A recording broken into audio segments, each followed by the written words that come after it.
Brought to you by TechnoSpark 20 series smartphones. भाजपचे उमेदवार रणजितसिंह नाईक निंबाळकर आहेत। उद्या आपल्या मतदारसंघामध्ये शरद पवार, सुशीलकुमार शिंदे हे येत आहेत। धैर्यशील मोहिते पाटील प्रवेश करतायत। काय वाटतं या सगळ्यात? ते कशाला येतात? धैर्यशील मोहिते पाटलांचा राष्ट्रवादीमध्ये प्रवेश आहे। माझ्या शुभेच्छा त्यांना। आज रामराजेंचे बंधू आले होते महायुतीसाठी। आपण काल देवेंद्र फडणवीस यांची भेट घेतली। महायुतीच्या धर्मास पाळला जात नाही राष्ट्रवादीकडून।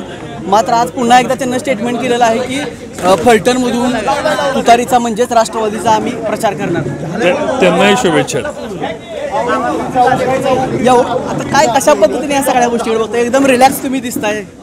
ही निवडणूक ही मगाशी सांगितलं ग्रामपंचायतीची नव्हे किंवा जिल्हा परिषद नव्हे, ही मोदीजींची निवडणूक आहे आणि मोदीजींनी भारताच्या प्रत्येक नागरिकासाठी काहीतरी केलेलं आहे। असा देशामधला नागरिक शोधून सापडावा ज्याला मोदीजींनी त्याच्यासाठी काही केलं नाही, असा माणूस या पृथ्वी तलावर जिवंत नाही। त्याला प्रत्येकाला मोदीजींची किंमत आहे। ही निवडणूक रणजितसिंह नाईक निंबाळकरला खासदार करण्यासाठी नव्हे तर देशाला तिसरी महासत्ता करण्याकरताची निवडणूक आहे। त्यामुळं मी अशा उत्तरं देईन की ज्या उत्तरं देणं अपेक्षित आहे।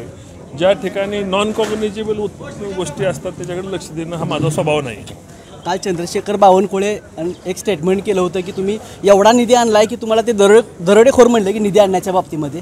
आणि आज दुसरीकडे रामराजेंचे बंधू परत म्हणले की आम्हाला उमेदवार दिला असता तर चालला असतं, मात्र आम्हाला गुंड दिला। काय या दोन्ही स्टेटमेंट? माझ्या पक्षाचे नेते मला दरोडेखोर असे म्हटले। तिजोरी राज्याच्या आणि केंद्राच्या दरोडे टाकला असं म्हणतात। काही लोकांना वाटत असेल की मी विकास करताना गुंडगिरी केलेली आहे, काही लोकांना दरोडा टाकला असेल। ज्याच्यात त्याच्या शेवटी बघण्याचा फरक असतो। जनता सगळी जाणते, पब्लिक सब जानती है। मुंबई तक साठी नितीन शिंदे, पंढरपूर।